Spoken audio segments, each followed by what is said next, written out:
Chapter 3 captures how the environment shapes identity. One of the most devastating truths in The Wire is this: children do not simply grow into who they adapt to who their environment requires them to be. That idea sits at the center of developmental psychology, trauma research, and sociology, and Season 4 shows it with almost painful accuracy. The show rejects the comforting myth that identity is purely individual. Good kids make good choices. Bad kids become criminals. Instead, it shows something psychologically darker and more realistic. Environment quietly trains the nervous system, shapes emotional development, and teaches children what kind of person they must become to survive. Human personality is not created in isolation. A child's brain develops through repeated exposure to stress, safety, chaos, affection, violence, opportunity, humiliation, predictability, fear, belonging. The brain constantly asks, what behaviors keep me safe here? And then it adapts accordingly. That adaptation becomes identity. In stable environments, children are often rewarded for emotional openness, patience, long-term planning, trust, creativity, self-expression. But in violent or unstable environments, entirely different traits become adaptive. Children may learn emotional suppression prevents vulnerability, aggression prevents victimization, hypervigilance prevents danger, reputation creates safety, distrust prevents betrayal, numbness reduces pain. The tragedy is these behaviors make sense in context. That's what The Wire understands so deeply. The children are not irrational, they are adapting intelligently to unstable environments. A child raised around unpredictability often develops hypervigilance. Hypervigilance means the nervous system stays constantly alert for threats. Psychologically, this can look like reading facial expressions obsessively, reacting aggressively to disrespect, difficulty relaxing, trouble concentrating in school, emotional explosiveness, sleep problems, suspicion toward others. To outsiders, this behavior may look bad. But neurologically, the brain is prioritizing survival over learning. A child cannot fully focus on algebra if their nervous system believes danger is always near. This is why trauma researchers often say traumatized children are not misbehaving. They are adapting. Many boys in harsh environments learn early. Vulnerability is dangerous. So emotions become buried. Fear becomes anger. Sadness becomes silence. Shame becomes toughness. Over time, emotional suppression becomes masculine identity itself. This is psychologically significant because suppressed emotion does not disappear. It leaks out through violence, addiction, emotional numbness, impulsivity, dissociation, self-destruction. Characters like Michael Lee embody this perfectly. Michael becomes psychologically hardened, not because he lacks emotion, but because emotion became unsafe. His environment teaches trust gets exploited, weakness gets punished, dependence creates danger. So emotional detachment becomes survival armor. One of the deepest psychological wounds children experience is repeated humiliation. This can come from poverty, neglect, unstable parenting, social exclusion, public embarrassment, feeling disposable. Children internalize these experiences into identity. Eventually, the child stops thinking, I'm experiencing hardship, and starts believing, I am the kind of person hardship happens to. That shift matters enormously. It shapes ambition, confidence, relationships, expectations of the future. Duquan, Dookie. Weems is heartbreaking because you watch humiliation slowly erode possibility itself. He is intelligent and gentle, but constant neglect teaches him, nobody expects me to succeed. Over time, he begins believing it too. That's trauma shaping identity in real time. One of the cruelest effects of chronic instability is that it shrinks imagination. Children begin adapting to short-term survival instead of long-term possibility.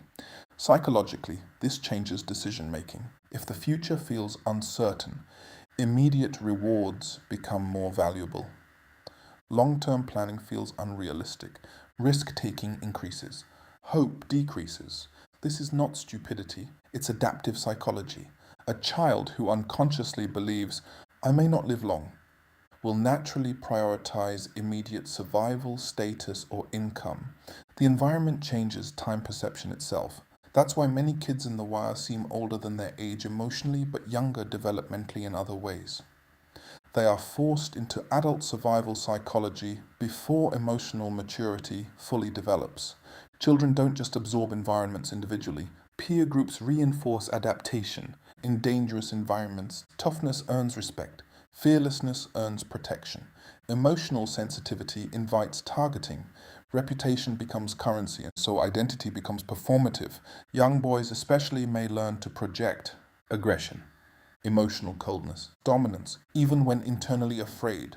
Over time, the performance hardens into personality.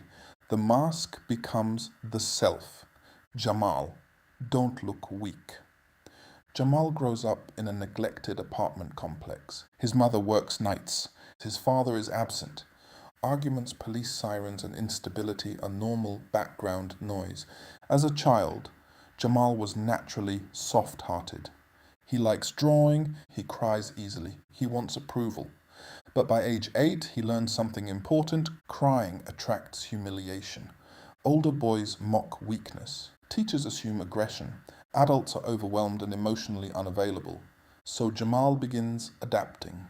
The nervous system changes. Walking home from school, Jamal constantly scans his surroundings. Who's outside? Who's watching? Which groups are nearby? By age 10, his nervous system rarely fully relaxes.